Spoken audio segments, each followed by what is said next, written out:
Hoy vamos a continuar con nuestro estudio del libro de Apocalipsis. Hoy vamos a empezar el estudio de los mensajes que el Señor Jesucristo envía a las 7 iglesias de Asia Menor.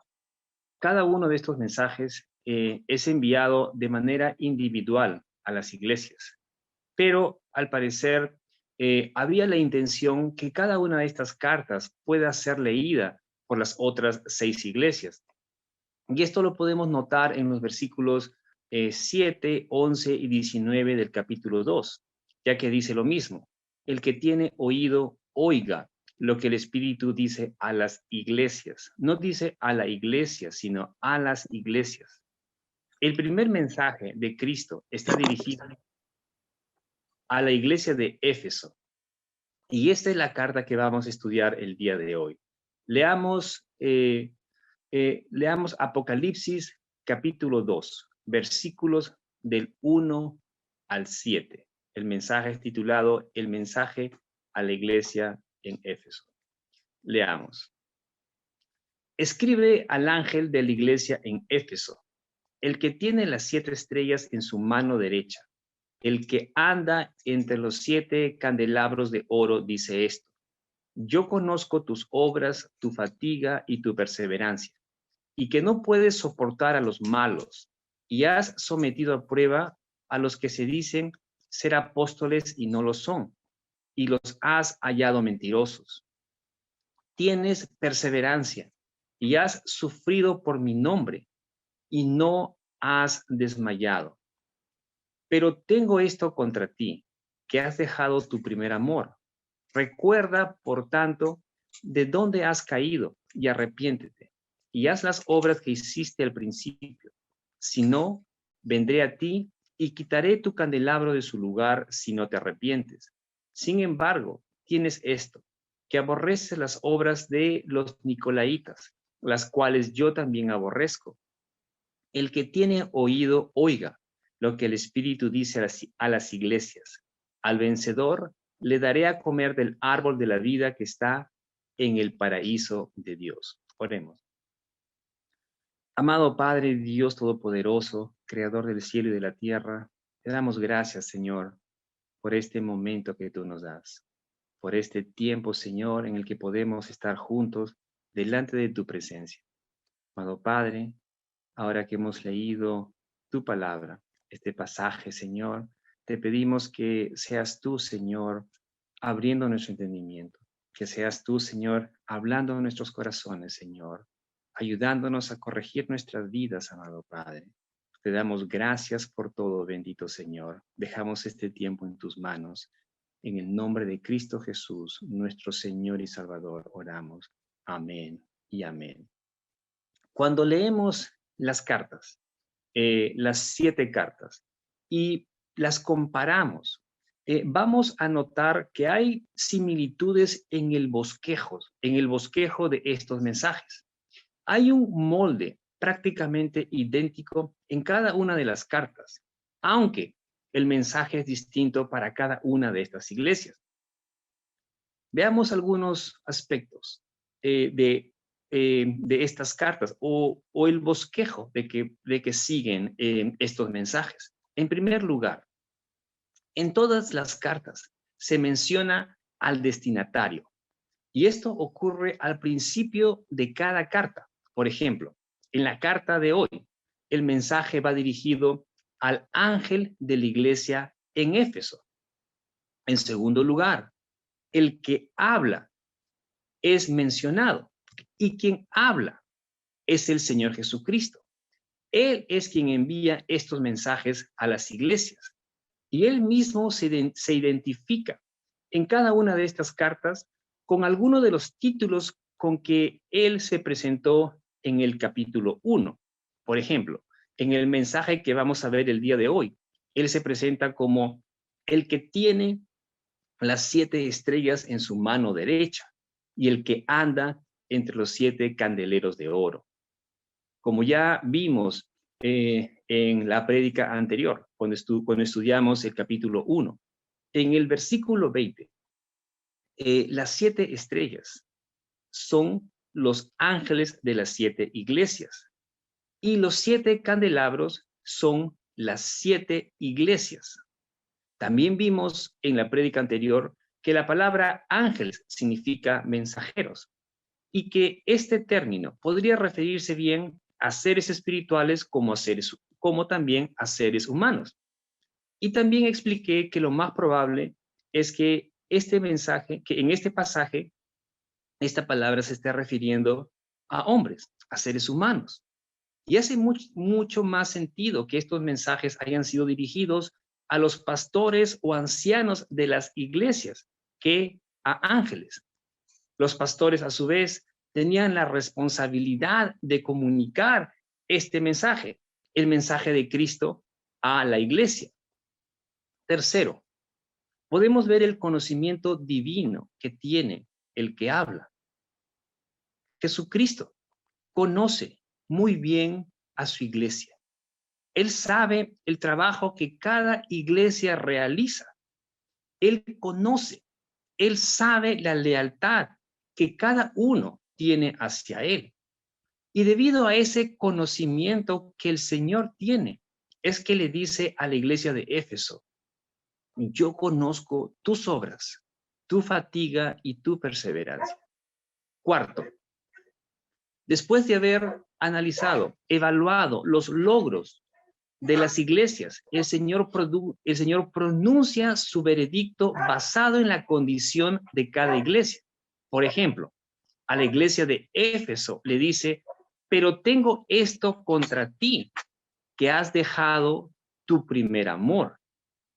A la iglesia de Sardis le va a decir: yo conozco tus obras, que tienes nombre de que vives, pero estás muerto. Podemos ver que el Señor, en los mensajes que envía a las iglesias, pronuncia palabras de elogio, como también de culpa.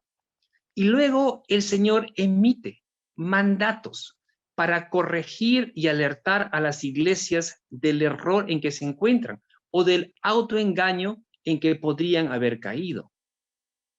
Quinto, cada carta contiene una exhortación general. El que tiene oído, oiga lo que el Espíritu dice a las iglesias. Y esta misma frase aparece al final de cada uno de los mensajes. Las palabras del Espíritu son las palabras de Cristo. Y aunque estas palabras fueron dirigidas inicialmente a las iglesias del primer siglo, localizadas en un lugar en particular, por ser palabras del Espíritu, estas palabras trascienden la limitación del tiempo y hablan a todas las iglesias en cada generación. Este mensaje que estamos oyendo también es para la iglesia de hoy. Este mensaje que estamos oyendo es para nosotros. Y este mensaje nos debe hacer meditar en cómo es que estamos andando, en cómo está andando cada uno de nosotros. Por último, cada carta contiene una promesa de recompensa a los vencedores. En el mensaje de hoy, en el mensaje a la iglesia de Éfeso, la promesa a los vencedores es que se les dará a comer del árbol de la vida que está en el paraíso de Dios.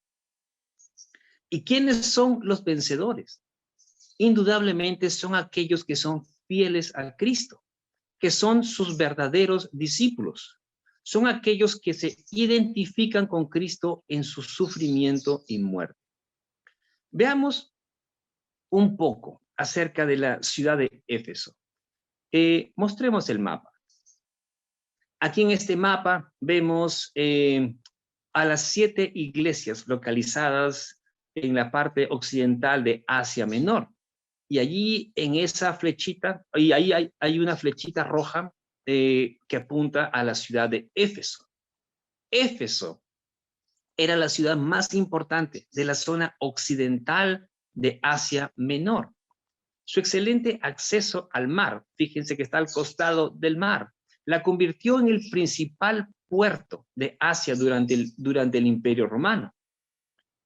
Éfeso era reconocida por ser el más importante centro de comercio de toda la provincia. La conocían a Éfeso como la suprema metrópolis de Asia. El gobernador romano vivía allí, en la ciudad de Éfeso. No estoy hablando del emperador romano, sino del gobernador de toda aquella provincia. Éfeso era una ciudad libre en el sentido que se autogobernaba. En el aspecto religioso, Éfeso era una ciudad completamente idólatra. En Éfeso se encontraba el famoso templo de la gran diosa Diana, o Artemisa en griego. Diana era la diosa de la fertilidad.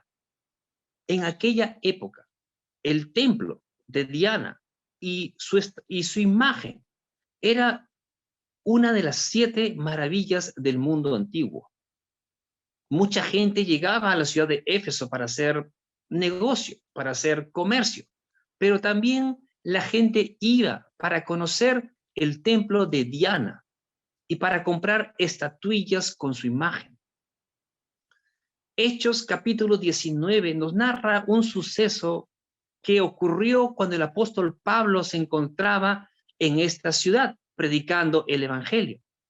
En aquel tiempo, a los seguidores de Cristo no se les conocía aún como cristianos o no se les llamaba cristianos, sino que eran conocidos como los del camino.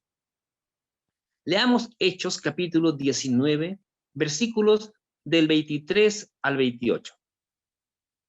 Por aquel tiempo se produjo un alboroto no pequeño por motivo del camino, porque cierto platero que se llamaba Demetrio, que labraba templecillos de plata de Diana y producía no pocas ganancias a los artífices, reunió a estos junto con los obreros de oficios semejantes y dijo: compañeros, sabéis que nuestra prosperidad depende de este comercio. Próximo, por favor. Y veis y oís que no solo en Éfeso, sino en casi toda Asia, este Pablo ha persuadido a una gran cantidad de gente y la ha apartado diciendo que los dioses hechos con las manos no son dioses verdaderos. Y no solo corremos el peligro de que nuestro oficio caiga en descrédito, sino también de que el templo de la gran diosa Diana se considere sin valor y que ella, a quien adora toda Asia y el mundo entero, sea despojada de su grandeza. Cuando oyeron esto, se llenaron de ira y gritaban diciendo: grande es Diana de los Efesios. En este templo, en el templo de la diosa Diana, servían miles de sacerdotes y sacerdotisas. Veamos la otra foto. Aquí vemos la imagen del templo de Diana y vemos allí a la diosa Diana. Muchas de las sacerdotisas que servían en el templo estaban dedicadas al culto de la prostitución. Y esto podría tener alguna relación con lo que dice el versículo 6 acerca de las prácticas de los nicolaitas, que veremos un poco más adelante. Pablo visitó Éfeso 2 veces, durante su segundo viaje misionero y durante el tercero. Y en esta segunda oportunidad, en su tercer viaje, Pablo se quedó en Éfeso por 3 años, predicando y enseñando. Primeramente, predicaba y enseñaba en las sinagogas, pero luego trasladó su centro de actividad a la escuela de uno llamado Tirano. Y desde allí Pablo llevó a cabo una extensa obra, ayudado por sus compañeros Tíquico, Epafras, Filemón, Timoteo y otros. Éfeso llegó a ser un centro importante de la iglesia primitiva. era como una base de donde salían misioneros para abrir iglesias en otros lugares, en las ciudades que estaban próximas a Éfeso, y también para expandir el evangelio. Pero luego de la partida de Pablo, es decir, cuando Pablo se va de la ciudad de Éfeso, Timoteo, su discípulo, se quedó allí como pastor de esta iglesia, como pastor de la iglesia de Éfeso. Pablo le va a decir a Timoteo en Primera de Timoteo 1:3, como te rogué al partir para Macedonia, que te quedaras en Éfeso para que instruyeras a algunos que no enseñaran doctrinas extrañas. Los hermanos de esta iglesia habían sido instruidos muy bien en la palabra de Dios. Habían sido instruidos en la sana doctrina por Pablo y por Timoteo. Imagínense qué tales maestros habían tenido estos hermanos. ¿Quién no quisiera tener a Pablo como maestro de la escuela bíblica de su iglesia? Pero debido a que Éfeso era una ciudad cosmopolita y que además tenía una historia de cambios político-cultural, la iglesia llegó a ser influenciada por estos factores. Tanta gente llegaba a Éfeso con sus ideas y con sus distintas religiones. Todo esto afectó a la iglesia. Y después de más de 30 años, esta iglesia va a ser reprendida por el Señor por haber dejado su primer amor. En el versículo 1, el que habla se identifica a sí mismo como el que tiene las 7 estrellas en su mano derecha. Y la palabra tener en este pasaje expresa la idea de sostener algo, de sustentar. El Señor dijo en Isaías capítulo 41:13, no temas, porque yo estoy contigo. No desmayes, porque yo soy tu Dios que te esfuerzo. Siempre te ayudaré, siempre te sustentaré con la diestra de mi justicia, es decir, con su mano derecha. Y a quienes el Señor sostiene y protege es a su iglesia, a sus siervos. Pero además de eso, vemos que el Señor anda entre los 7 candelabros, es decir, el Señor anda en medio de las iglesias. Y el hecho que el Señor esté andando en medio de su iglesia nos da a entender que el Señor ve y sabe todo lo que ocurre en su iglesia. Él conoce nuestras obras. Y debido a ese conocimiento que el Señor tiene acerca de su iglesia, es que le va a decir a los hermanos de Éfeso, yo conozco tus obras, yo conozco tu duro trabajo, sé de tu fatiga, de tu perseverancia, y sé también que no puedes soportar a los malos y que has puesto a prueba a los que dicen ser apóstoles y no lo son. Pero además de eso, el Señor les dice, sé también que has sido constante y que has sufrido por causa de mi nombre y no has desmayado. ¿Qué iglesia no quisiera escuchar que el Señor le diga todo eso? El Señor los estaba alabando a la iglesia de Éfeso por todas estas cosas buenas que ellos hacían. Esta era una iglesia trabajadora, una iglesia dedicada, fiel. Incluso habían llegado al punto de sufrir por el nombre del Señor y no habían desmayado, no se habían desanimado, sino que seguían, eran perseverantes en las cosas del Señor. Estos hermanos de la iglesia de Éfeso eran pacientes, perseverantes, y no soportaban a los malos, a los malvados. Podían soportar las adversidades, los conflictos, las necesidades, las pruebas, pero no a los malos. ¿Y quiénes eran los malos? ¿A quiénes se refiere con los malos en este pasaje? El versículo 2 nos lo dice. No tenemos que ir más allá. El mismo pasaje nos indica quiénes eran. Los malos, dice el versículo 2, fueron sometidos a prueba. Estos hombres decían ser apóstoles, pero no lo eran. Eran falsos hermanos. Estos hombres se querían hacer pasar por apóstoles del Señor, pero no lo eran. Eran farsantes.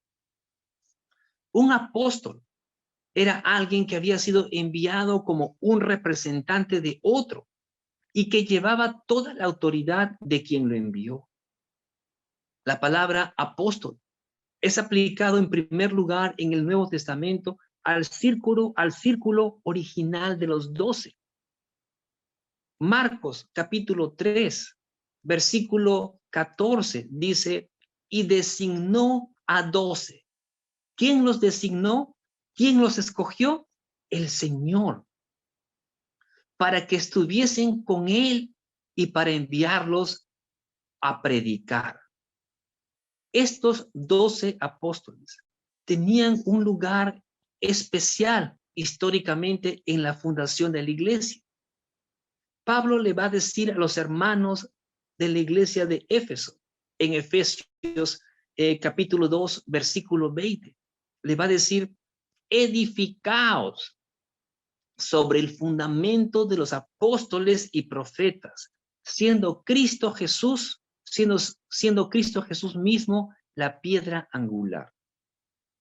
Más adelante, en el Antiguo Testamento, vamos a ver que este círculo original se expande para incluir a otros, como por ejemplo a Pablo, a Bernabé, a Jacobo, el hermano del Señor, y algunos más.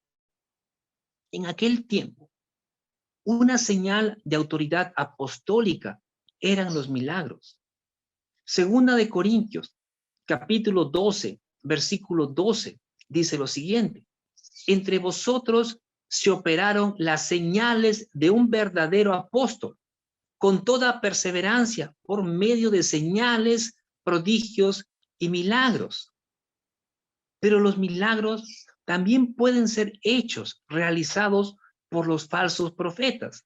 Fíjense lo que dice Marcos capítulo 13, versículo 22. Porque se levantarán falsos cristos y falsos profetas y mostrarán señales y prodigios a fin de extraviar, de ser posible, a los escogidos. Y por esta razón era necesario probar los espíritus para ver si eran de Dios o no, porque muchos falsos profetas han salido por el mundo, dice Primera de Juan 4:1. Pablo les había advertido a estos hermanos, a los hermanos de la iglesia de Éfeso, a que tuvieran cuidado.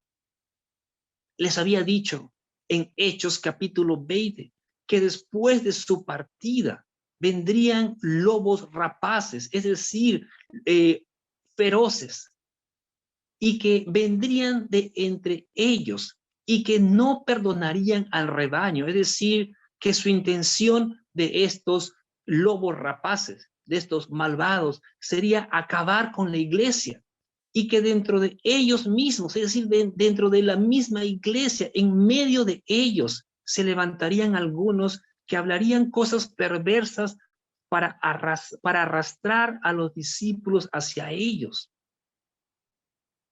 Pero vemos por lo que estamos leyendo que a pesar que los años pasaron, los efesios se mantuvieron firmes, tuvieron victoria sobre estos falsos maestros, cosa que no sucedió con algunas de las otras iglesias. La iglesia de Tiatira fracasó, como veremos cuando lleguemos al estudio de este mensaje o del mensaje a esta iglesia. Fíjense que el Señor agrega un elogio más. El Señor halaga a esta iglesia por haber aborrecido las obras de los nicolaitas, versículo 6. No sabemos con exactitud quiénes eran los nicolaitas, pero lo que sabemos es que eran hombres libertinos. Algunos afirman que los nicolaitas eran gnósticos. Ellos decían tener conocimiento de las cosas profundas de lo divino, que sabían secretos que nadie más sabía. Para estos hombres el cuerpo no importaba, solamente el espíritu. Así que podían hacer lo que quisieran con su cuerpo.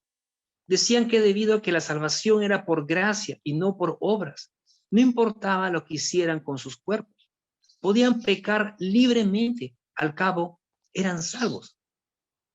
Y esas enseñanzas eran las que estos hombres estaban tratando de introducir dentro de la iglesia.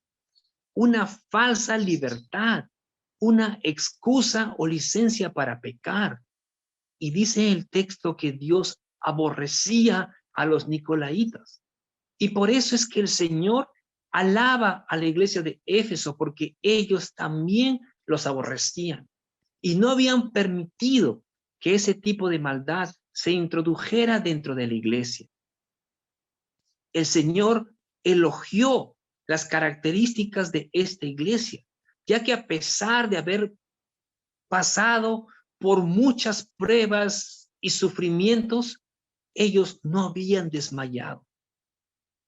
Pero a pesar de todas estas características buenas que el Señor menciona, vemos que el Señor también les va a decir, pero tengo esto contra ti, que has abandonado, que has dejado tu primer amor. Y esa era una falta realmente grave. Y si no era corregida, el resultado sería la pérdida total de su luz. El candelero sería removido de su lugar. Y no es que esta iglesia estuviese haciendo malas cosas. Al contrario, estos hermanos trabajaban arduamente, servían con fidelidad, eran perseverantes, pero descuidaron su relación con el Señor. Cristo ya no era lo primero en sus vidas como al principio. Y a veces eso nos puede pasar si no tenemos cuidado.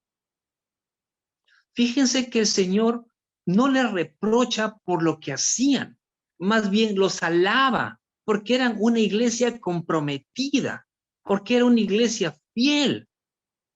Lo que el Señor les reprocha es por haber dejado de buscarle como antes, por haber dejado de amarle como al principio. El servir no te hace estar más cerca del Señor. Es el tiempo que pasas con Él lo que hace que estés cerca de Dios. El texto no dice que estos hermanos no lo amaran, simplemente que habían dejado su primer amor. Su amor por el Señor había cambiado. Ya no era como antes, ya no era como al principio.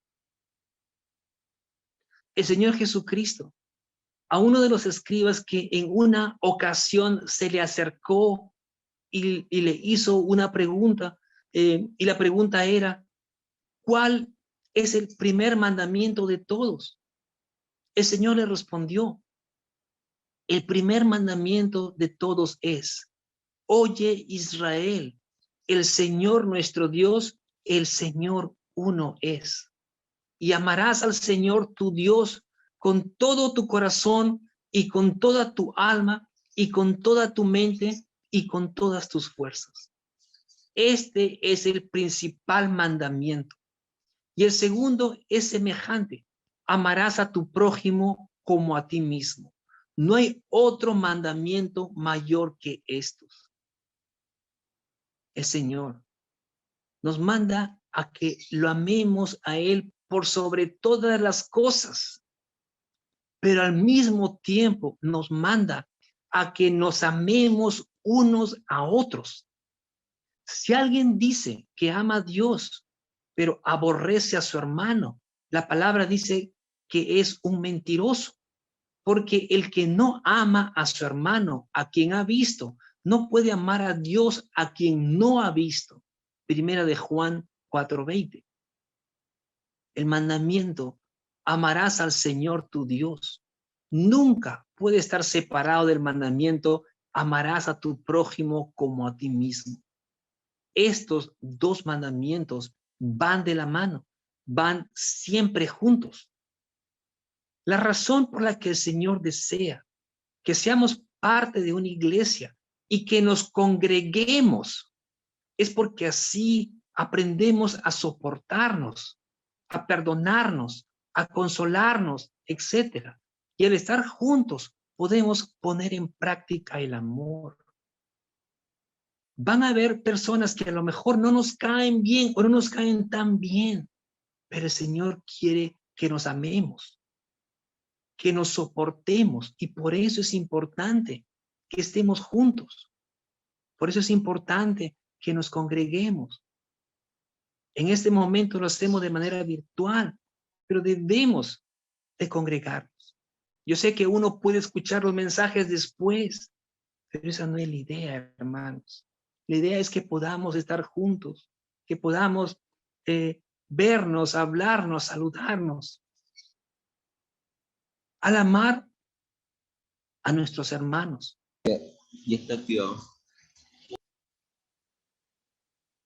al amar a nuestros hermanos, mostramos nuestro amor a Dios. El Señor Jesucristo dijo en Mateo capítulo 25, versículo 40, en verdad os digo que en cuanto lo hicisteis a uno de estos hermanos míos, aún a los más pequeños, a mí lo hicisteis. Cuando uno ama o hace algo por un hermano, lo estás haciendo realmente para el Señor. Al amar a un hermano, estás mostrando tu amor por Dios. En el versículo 5, el que habla expone el problema, pero va más allá, expone el problema yendo más lejos y ofrece una manera para corregir esa falta. Les dice: recuerda, por tanto, de dónde has caído y arrepiéntete y haz las obras que hiciste al principio. Si no, vendré a ti y quitaré tu candelabro de su lugar si no te arrepientes. Y aquí vemos imperativos que son instructivos. Recuerda, arrepiéntete, haz. Dios desea que recordemos cómo era nuestra relación que teníamos con Él al principio. Cómo era ese amor que sentíamos hacia Él. El Señor quiere que meditemos en cómo estamos, en qué tan hondo podemos haber caído de la devoción que teníamos por Él. Que meditemos y recordemos en ese entusiasmo que teníamos al estar delante de su presencia, para que con humildad nos arrepintamos y volvamos a hacer las cosas que hacíamos antes, motivadas por el amor. Recuerdo que vine al Perú con mi familia motivado por el amor que tenía por el Señor. En ese momento no pensaba tanto en cómo nos iría en el Perú. No tenía idea qué haríamos para salir adelante. Algunos amigos pensaban que estaba siendo irresponsable, pero yo solamente estaba obedeciendo al Señor. Jesucristo dijo en Juan 14:23, el que me ama, mi palabra guardará. Y ese guardar tiene que ver con obedecer, tiene que ver con obediencia. Si eso ocurriera ahora, 12 años después de haber venido al Perú, si el Señor me dijera que me moviera, que fuese a otro lugar o que tuviera que hacer lo mismo, venir nuevamente al Perú si en caso estuviera afuera. Yo creo que tomaría la misma decisión, pero la pregunta es, ¿lo haría con esa misma emoción? O quizás lo pensaría más, no lo sé. Lo que no quiero es que ese amor que tenía por el Señor cambie. Y lo mismo deseo para cada uno de ustedes. Pero fíjense que la advertencia del Señor no termina allí. La segunda parte del versículo 5 dice, si no, vendré a ti y quitaré tu candelabro de su lugar si no te arrepientes. Cristo le advierte a la iglesia que si no se arrepienten, quitará el candelabro de su lugar. Apocalipsis 1:20 dice al final del versículo que los 7 candelabros son las 7 iglesias, que a su vez representan a toda la iglesia en general. El Señor, al decir que el candelabro sería quitado de su lugar, se refiere a que la iglesia sería removida de donde se encuentra. Como vimos en el versículo 1, el Señor anda, está caminando entre los 7 candelabros, es decir, Él está en medio de su iglesia. Si una congregación quita a Cristo del centro, si el Señor deja de ser lo principal en sus vidas, el Señor se va de allí. Y si el Señor ya no está en medio de ellos, si el Señor no está en medio de esa iglesia, esa congregación deja de ser iglesia, se convierte en un centro de reunión o en un club social o como lo quieran llamar, pero ya no es iglesia de Cristo. Un ejemplo de esto lo vemos en Europa. Europa fue la cuna de la Reforma Protestante. Sin embargo, hoy en día, la mayoría de iglesias cristianas han cerrado sus puertas o están vacías. O los que están, las pocas iglesias que quedan, solamente hay personas mayores. Pero ¿qué va a pasar en unos años cuando ellos ya no estén aquí? La iglesia va a desaparecer totalmente en Europa. El candelabro fue quitado de su lugar. Este mensaje termina con una promesa al vencedor. El que tiene oído, oiga lo que el Espíritu dice a las iglesias. Al vencedor le daré a comer del árbol de la vida que está en el paraíso de Dios. ¿Quiénes son los vencedores? Son aquellos que perseveran en la fe, en la piedad, en la verdad y en el amor. Aún a pesar de las tribulaciones, persecuciones, pruebas o lo que pueda venir a nuestra vida. Al vencedor le daré, dice el Señor, de comer del árbol de la vida que esté en el paraíso de Dios. El árbol de la vida se menciona por primera vez en el huerto del Edén, en Génesis, y se va a mencionar por última vez en Apocalipsis capítulo 22, el último capítulo de este libro, el último capítulo de la Biblia. Y cuando lleguemos al estudio de los capítulos finales, veremos más acerca del árbol de la vida. Pero por ahora les digo que debemos de purificarnos, que debemos de mantenernos fieles a Cristo para tener derecho de comer del árbol de la vida. Esta promesa que el Señor hace, que nos hace, es para que nos animemos y para que perseveremos en seguir a Cristo a pesar de cualquier dificultad o tribulación que pudiese venir a nuestra vida. ¿Saben algo, hermanos? Vale la pena realmente seguir a Cristo. Vale la pena seguir al Señor. Un día estaremos en el paraíso de Dios, pero mientras estemos aquí en la tierra, esforcémonos por hacer su voluntad.